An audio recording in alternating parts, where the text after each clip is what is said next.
La raza sardo negro tiene gran demanda en los trópicos por transmitir a su descendencia sus cualidades. Presenta buenos pesos al destete, buenos incrementos post-destete y al cruzarse con animales criollos o con alguna influencia de raza europea, como el suizo americano y el Holstein, se tienen hembras capaces de dar buena producción lechera.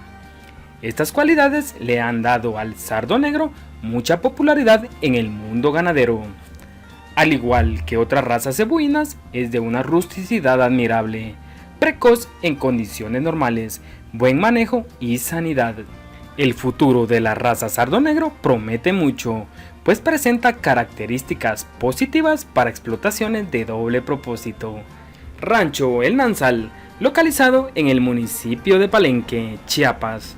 Este rancho está produciendo estupendos sementales de varias razas cebuinas y europeas, que en diversos cruces hacen posible obtener novillos de 20 a 24 meses de edad con un peso de 450 a 500 kilogramos con alimentación de potrero.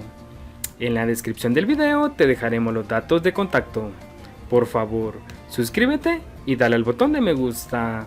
Gracias por vernos.